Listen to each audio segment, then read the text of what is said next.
Welcome to a Hero's Welcome podcast, where stories, healing, and culture meet. Every episode, we invite you to listen, reflect, and be curious. This podcast is a space for mental health therapists where we talk about the real work of healing. Whether you're a mental health professional, a proud geek, or somewhere in between, you're in the right place. So let's jump in.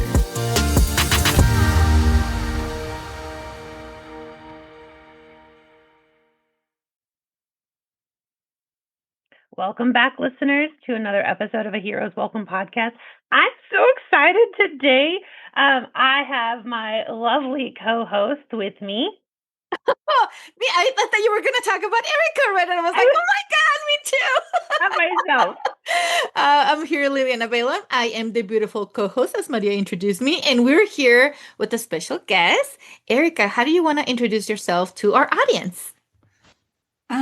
I'm Erika, and I'm a big fat nerd, and I feel like that's my biggest identity. Yeah. And I'm a clinical social worker and a registered play therapist supervisor and advanced certified in Adlerian play therapy. Oh wow. And I'm a big geek, and I love that about myself, and I embrace it, and yeah.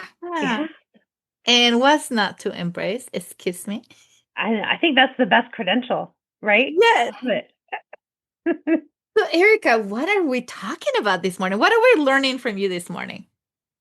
Well, I think one thing unique that I do, and not that I'm the only one that does it, because I know I'm not, but I love incorporating Dungeons and Dragons into my work. Yes. Whether it's with, running a campaign with a client, so running a full story, or just using different pieces of like Dungeons and Dragons with clients, whether that's building a character and seeing like, okay, what can we get out of this character? How can we use this character? Or, creating a whole new modality to experience therapy through Dungeons and Dragons. I love the game. I kind of I live my life in the game. I think in terms of Dungeons and Dragons a lot of times. It's very weird for me. I'll be thinking about or going through my day, and something will happen, and I'm like, I failed a dex check right there. I tripped over something, and I think in Dungeons and Dragons, and so when I can incorporate it into things, I get really excited. I'm excited just seeing your face as you're describing this.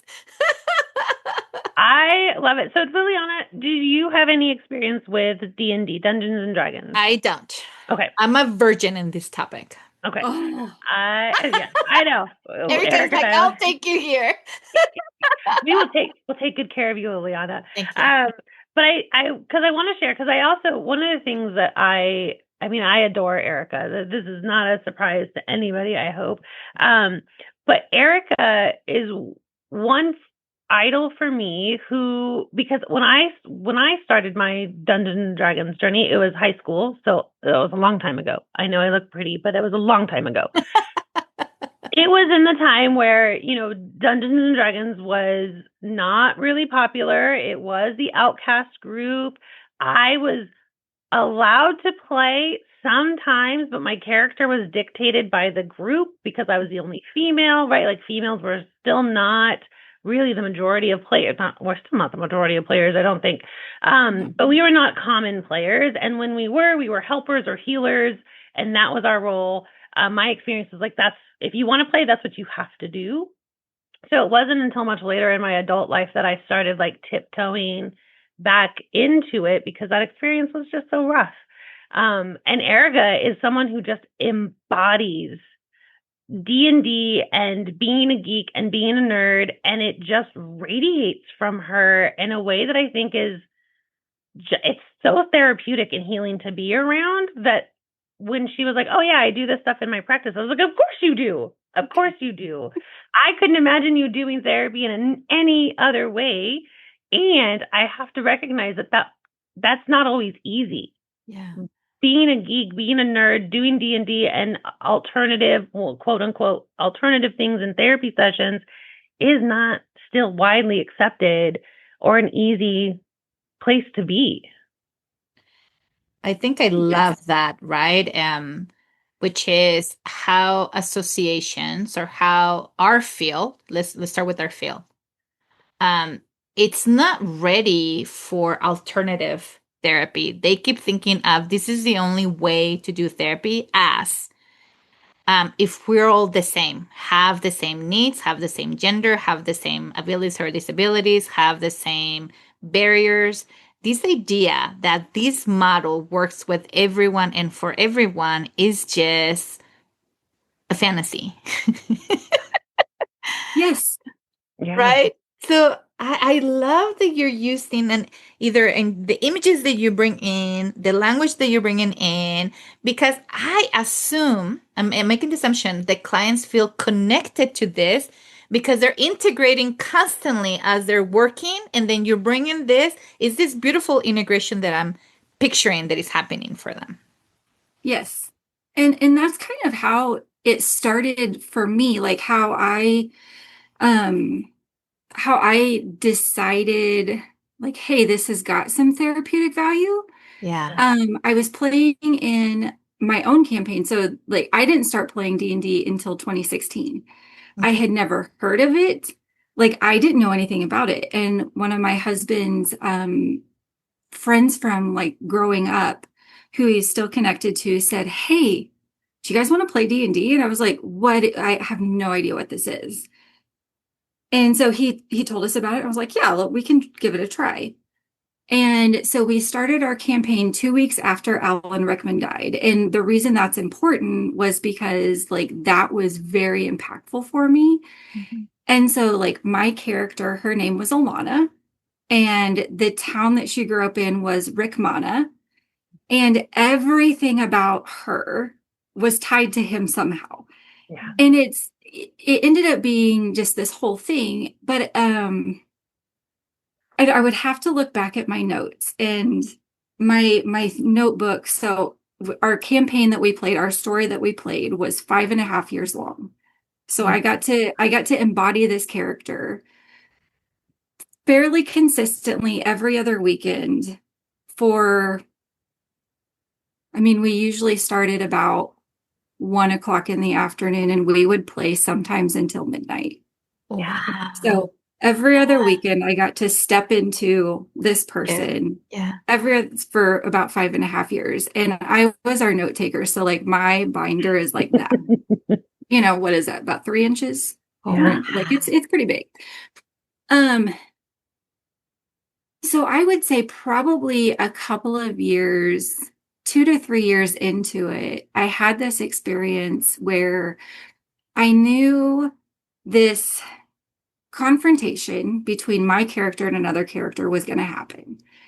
And confrontation is not Erika's strong suit. Yeah. Alana can do confrontation though, when she has to. And this was going to be one that needed to happen, and it was going to happen. And so in between the 2 weeks, I was like playing through these scenarios in my head. I'm like, okay, well, if this other character says this, then Alana can say this. And if the character says this, then Alana can say this. And I practiced and practiced in my head for 2 weeks. And then it happened. And it happened like the scenarios that I played out happened. And on the way home, that was one of our later sessions. And I remember turning to my husband and I was like, holy shit, I did that. Yeah. I did that. And I was shaking the whole time. Yep. Yeah. And my heart was beating so fast. Like I remember this, and it was beating so hard. But I remember thinking like, I did that. Yeah. And it probably took me at least another year to see some other changes in me. And I was like, Yeah. there's got to be a way to bring this into therapy. I love that. And so I started doing some research, which there's more. There's more now. There's more on the mental health side than there was on the play therapy side. And really, there still is not much on the play therapy side, which baffles the crap out of me because it's a game. It's a game. Yeah. But there are some people doing some work in grad school that is we're trying to remedy that. And so I started incorporating it slowly. And my biggest barrier, and I think especially for women, is being the DM, like being the storyteller. There you go. Because it's a lot, it's a lot of pressure. Yeah. It is so much pressure. And so like to be the storyteller, to be the one who has to like feel like you have all the answers and have everything planned out and know, almost be like you have to be on all the time. And once I got over it's okay if I pause and have to look something up, like I can be human and say, I need a second. Yeah. That helped. But I also ran a campaign for my friends to kind of get my feet under me. And then I was able to take it into the therapy. Yeah. Oh, wow. Yeah. Well, you're practicing and, and I believe that, and Liliana and I both, when we teach and do trainings on whatever topic, we always incorporate, now you have to do it now, right now, you're going to do it and practice it. Right. And that's what you were doing. You were needing to practice it and embody it before you bring it into the therapy room. I can't tell you how, like, when I look back at the journey of this and even just your story, it's baffling to me that it took us so long to me.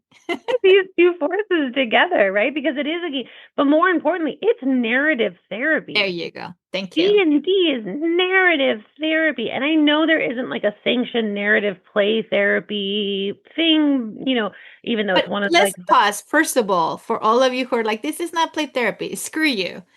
Tell me and show me historically what was play therapy. Then we can have a conversation about it. So truly, yes, back off.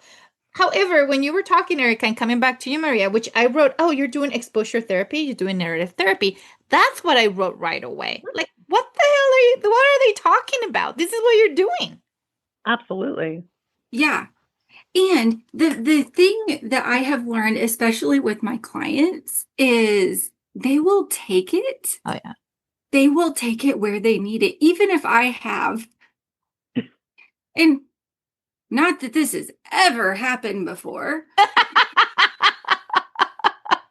I will have this lovely little battle planned out. And it never happens because my client needs to do something else. Yeah. They need to make friends with this spider.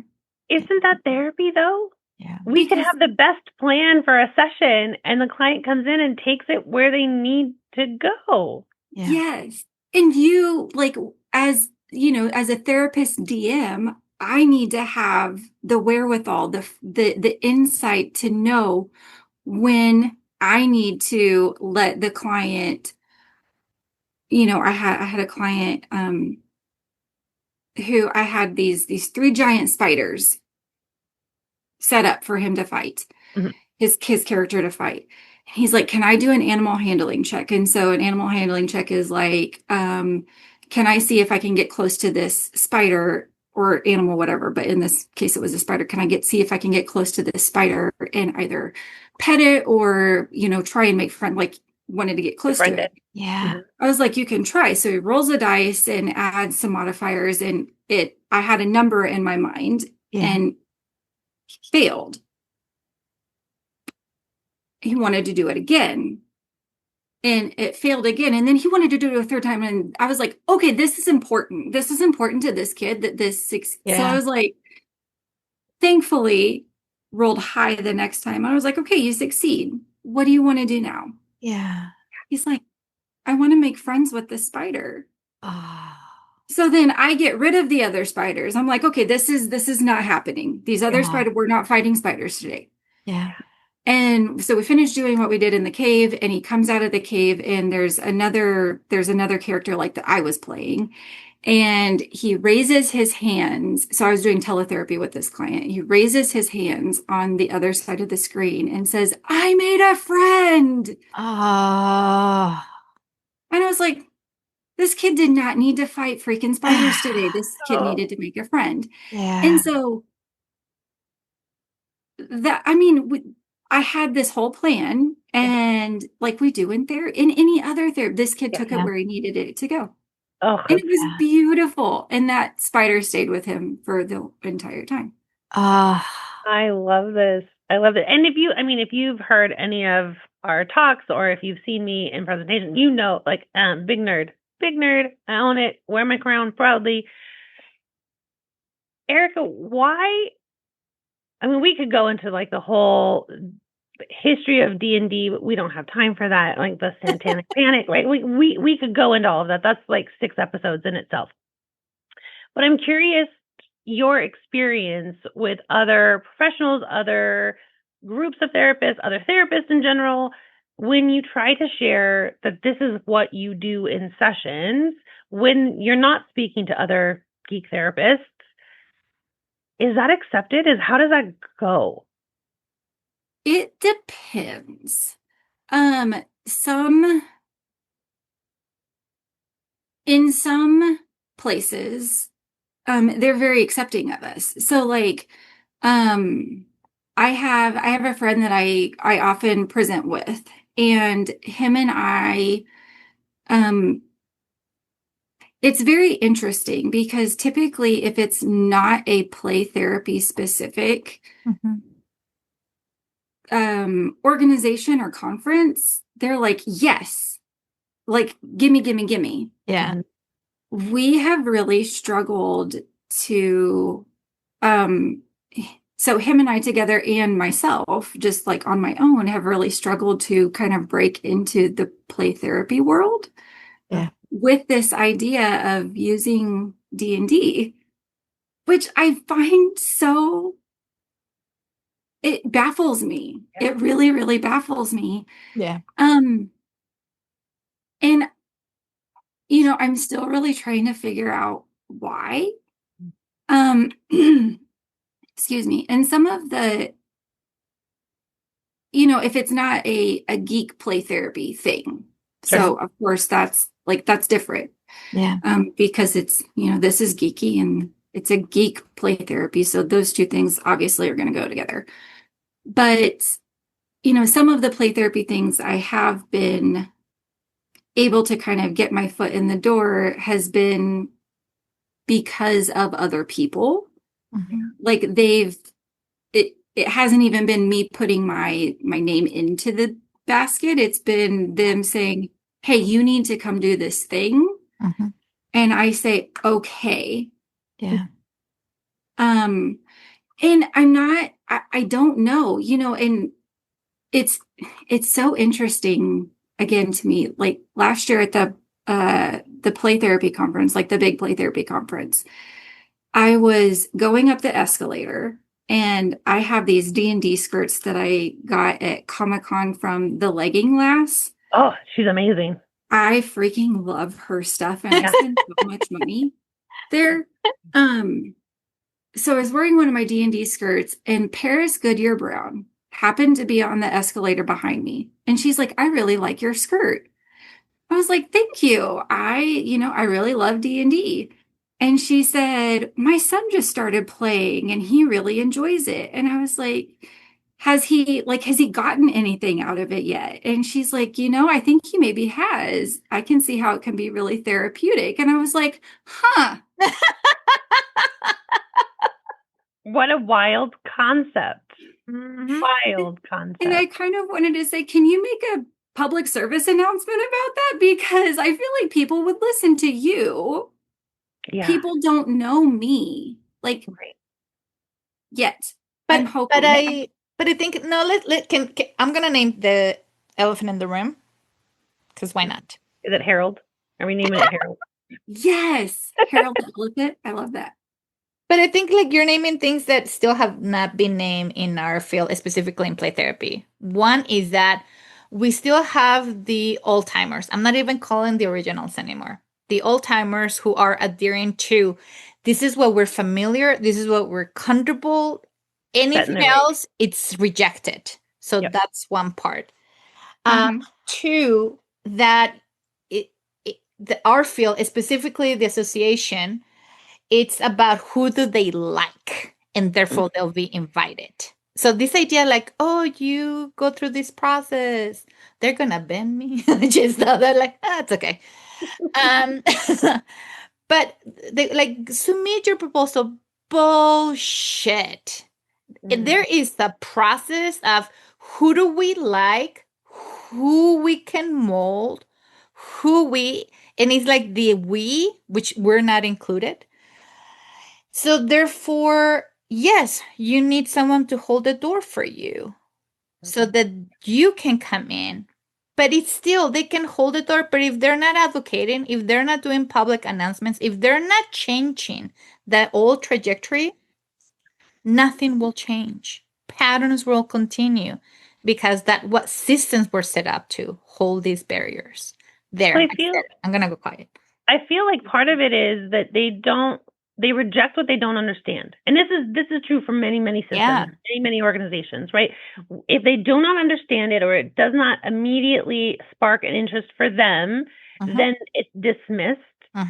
And when we talk about play therapy specifically, I feel like that boggles my mind even more, right? Because play therapy harps on play is the language, the child gets to lead. Yes. If your child this is the same, I think digital play therapy is in a similar vein, but they've gotten much farther than geek play therapy has so far. Yeah. But I think it's like, well, I don't play D&D. I don't like that type of gaming. I don't game. I don't do, well, we can have a whole podcast on play therapists not playing. I think that's part of it is I don't understand it. It's not something I enjoy, so therefore it is rejected and is invalid. There you go. I'm going to pause, Erika. What do you want to say?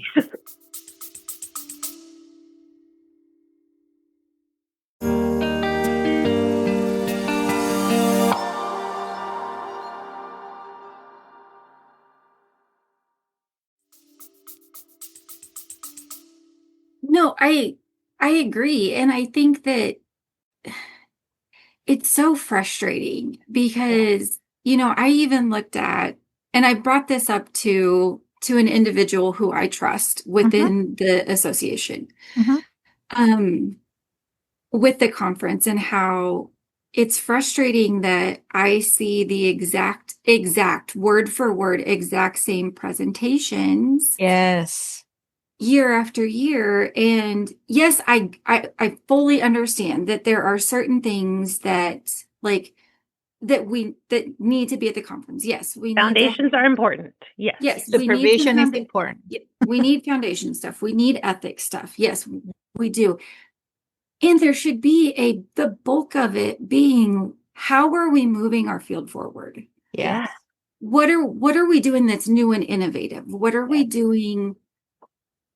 Just what are we doing that's new? Yeah. Because, when I go, this year I'm like, I have 2 full days where I'm not doing anything. Yeah.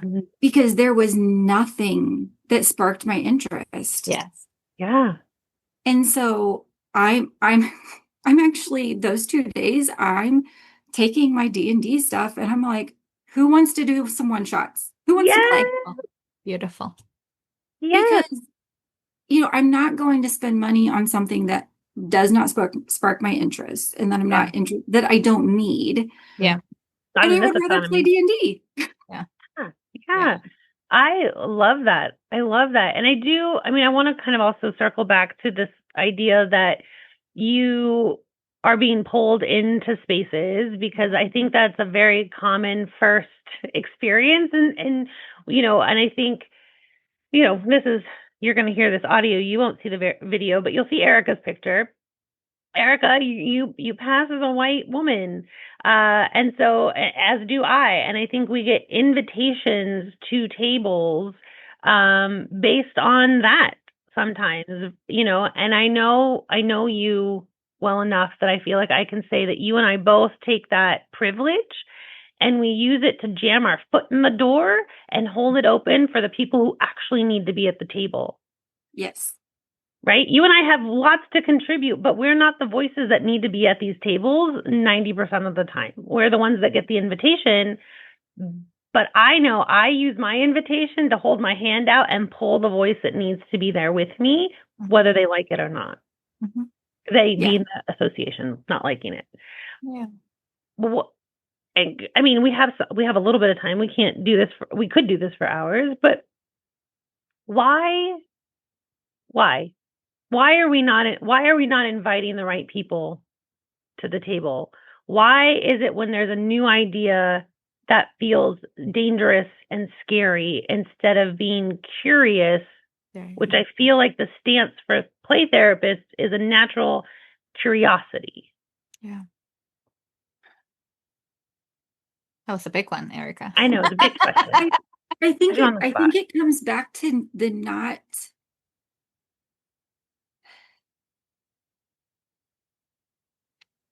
to, I think it's a couple of things. I think it comes back, number one, to the not understanding, to the not understanding what things are. And also, I think it comes to not wanting to rock the boat. Yeah. Because there are so many things going on in our country right now. In our country, number one, in our world, number two. Absolutely. And I think that there are people who I'm deliberately choosing my words carefully because for lots of reasons. But I think that there are people in power who are letting certain things get in the way of the bigger picture. Mm-hmm. Mm-hmm. And are doing more harm than good. Yes. And instead of kind of taking a step back and saying, hey, maybe I either need to step aside and let someone who backspace just a little bit. I read this book. I was I don't know, given this book as a homework to read, and it's called Liminal Thinking. I cannot remember the author right now. But it was brilliant. And what it did for me, I don't really honestly know that I learned anything differently from it, but what it did for me was it gave me words to describe the way that I think. Yeah. And so in this book, he talked about how people have blind spots. Mm-hmm. And so kind of how I conceptualize this is like we all kind of live in our own little snow globes. And there are individuals who have like see-through snow globes. Mm-hmm. And they can see the things going on around them. They might have a black spot here and there, that those are their blind spots, mm-hmm. or those are the spots that they are intentionally not willing to see. So like I definitely have a few spots where I'm like, I am not going to look at that right now. Yeah. I am not willing to listen to your perspective on this right now. Yeah. Because I am so entrenched in my own, and I believe that if I open this blind spot, like yours is going to do harm to mine. Does that make sense? Yeah, absolutely. Okay. I also believe that there are a handful of people, maybe lots of people, who have mostly black snow globes. Yep. Yeah. with only little pinpricks that they can see out of. Yeah. And I sometimes feel like those are the people who get put in charge of things. Yeah. And I think that is sometimes why we're not invited to the table. Yeah. And why we're not as like a community, a geek community, invited to the table, because it's different and because it's not understood and because it's not traditional. Right. When that's kind of bullshit, because it is. Yes. We're just calling it something different. Like, we're owning the geekness of it. We're owning all of that, and we're banding together, demanding to be seen instead of trying to fit in with everyone else. Yeah. I love that analogy. It gives so much grace. Yeah. Because I can often get rooted into this. They're actively choosing to reject this, which may be true, but I like the analogy that they're either they can't see or they're choosing not to see it at this time. Yeah. I just came up with a solution. I know how to fix this, Erika. I know how to fix this. You're going to take the people and you're going to make them play a campaign with you. That they have the experience of what D&D, because I think that's Yeah. part of it, is that they're rejecting it without trying it, without knowing what it is. They've based it on whatever concept they have when they hear the word D&D, which is still, like, for some, it's, it's Satan panic, it's dirty teenage boys in basements, it's, you know what I mean? Yeah. And so, I mean, my invitation now would be, come play a one shot with Erika, and then make a decision, right? At least become informed before you make a decision that's so harmful to so many. Well, and that idea, right? Because we're talking about a generation, everyone who's in power, which is the generation that grew up with, you play outside, you play with game boards, you like nature, all of that is great. But this is how you play. So the idea of playing digitally, like in a game, and not using like these actual tangible things that they perceive like that's the only way, because of that, they reject anything else because of their template. The invitation that you're doing is like the world is evolving. And as we are evolving, we do not want to be left behind. The question is, how do we adapt to what is happening and invite others? And how do we integrate ethically from the lens of exposure and narrative therapy and integrate this to help the generation that is doing this versus rejecting and then becoming outdated, which is the fear that they have. That's why they hold on to power. To be outdated, and that's exactly what they're working so hard for. Right. So I love even when you said like, oh, that they choosing those, like, they're morons. I'll call them out for you. And because they only hang out with the same people, read the same shit, do the same over and over again. Like, that's why there's no expansion. There's no learning. There's no curiosity. I'll do it for you. I'll take that for you. Well, Tell me what else to take. We've named it before, Liliana, that often people in those positions of power either have never done clinical work, so they're making decisions on work that they don't do, or it's been a long time since they've done clinical work and they're not familiar with the landscape of what we're doing and how our clients are presenting today. Or let's name the third one, which is the holding to patriarchy principles. So that's the third one.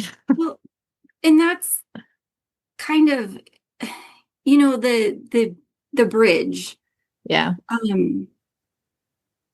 Is it okay if I talk about the sand tray thing that I go for it? Yes, okay. Please do. So I last year at the Kansas Play Therapy Conference, Sophia Ansari was our speaker.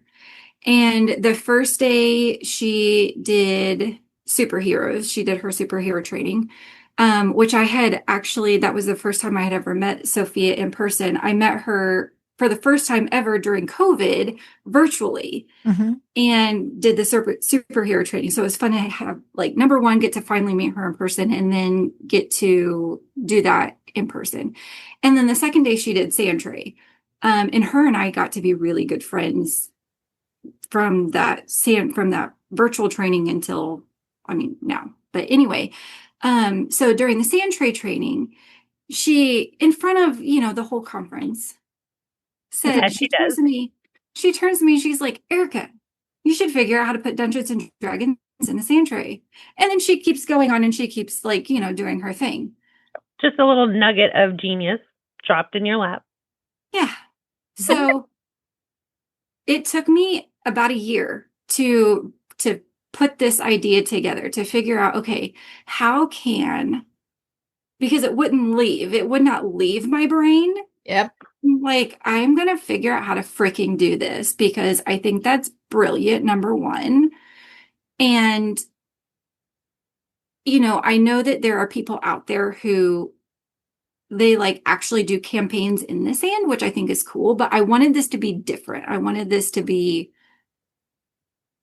a lot more simplified. So what I did is it took me about a year to figure out, okay, how can this be translatable to every single play therapist's office? Oh, wow.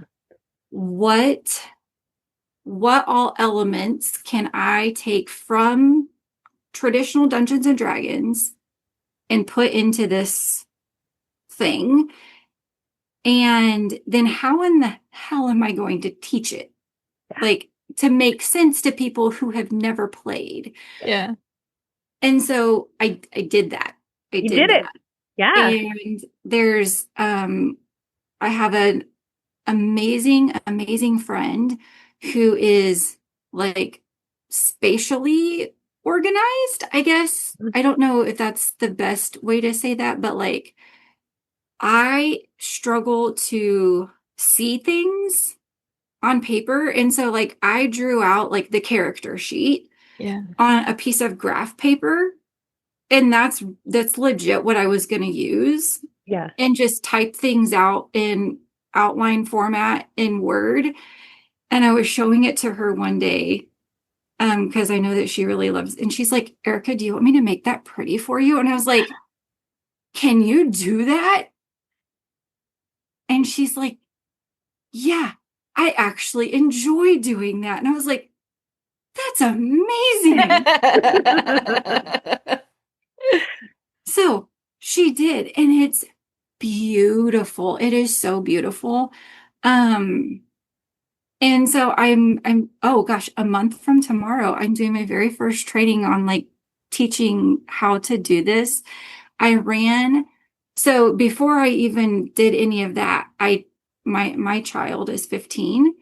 And I took them to my office. I was like, okay, can you just help me run through this? Like, I want to make sure that it works as good in practice as it does in my brain, because sometimes things don't work as well in practice as they do in my brain. Amen. And after we were done, this is the best compliment I probably will ever get in my life about this. My child said to me, Mom, you're a really good DM. And I was like, thank you, baby. Yeah, that is a badge of honor. I will frame that. Have his signature, because we don't get those comments from our children. No. Erika, I want to just highlight, and because I know Liliana is going to give me the signal that we need to wrap up. I know this. I just want to highlight that we've been able to talk through the sense of rejection, this dismissive downplay, no, you're not welcome, this is not okay. And you have doubled down and basically said, F you. I have found a way to make this in a way that you can't argue with this. You can't argue with this because on paper and in practice, this works. And that you've used you've used all the boxes that they want you to check. Yeah. But you not only were like, this works and I want to keep doing this, you have doubled down and are now creating spaces for other therapists to feel empowered and educated and trained enough to do the same thing for their clients. Yeah. Well, and that's why that was the goal with this. I'm like, okay, so, it's kind of like, how can I get more people into this? And it's like, how can I get like a stepping stone in between? I have no idea what the hell I'm doing with this to, okay, I want to learn more. Mm-hmm. Yeah. Because there is a lot, like there's a lot. There's a lot. And I'm like, okay, what, can this be an in-between? Yeah. And I think that it's simple enough. At least I think it's simple. I'm hoping. I tried to make it as simple as possible. I love it. And I really, really think it is. But you've made it bite-sized. Yeah. You had to. I mean, you have to. Yes, I have made it super, super bite-sized. And I don't know. I think I feel like it's something. I feel like it's something that can be really useful for people, and that therapists who have no idea what Dungeons and Dragons is, that they're like, oh, this is really cool. Very cool. So you said a month from now. Tell me what day, because I'm gonna go as I share with all of you at the beginning. I'm a virgin in this. I'll go to your training. Yeah. It's April, or not April, Jesus. I was like, wait a minute. August 8th. And it'll be virtually. And what I think is going to be really cool is my sweet child. Oh crap. Just had a realization happen. Okay, it may not be my sweet child, because I just realized my parents wanted my parents take all the grandbabies for a few days out of the summer to have my maiden name is Jones, so they have Jones camp. Nice. And it's during that time. So I'm going to find another kid. It was going to be my kid.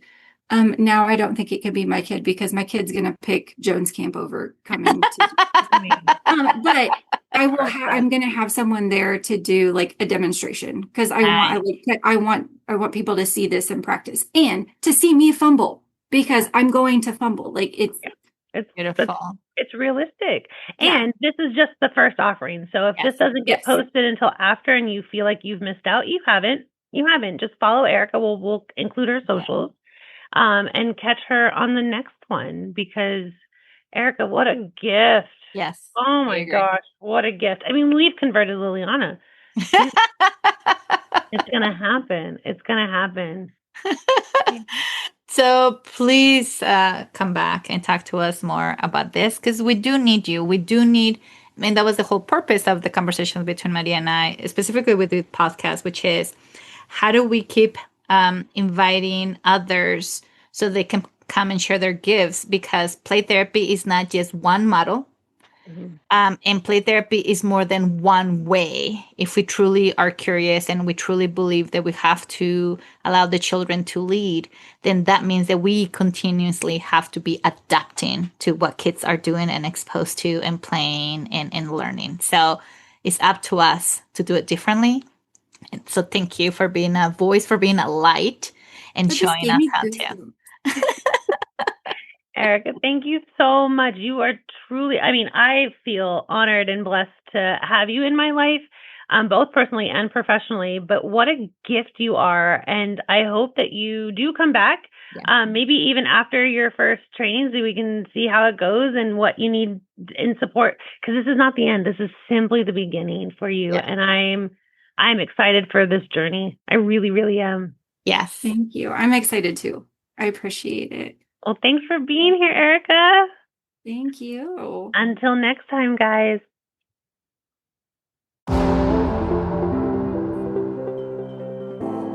Thank you for joining us on a Heroes Welcome podcast.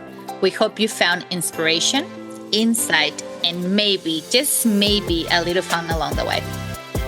Don't forget to subscribe, leave a review, and share this episode with your fellow healers. Until next time, stay curious, stay playful,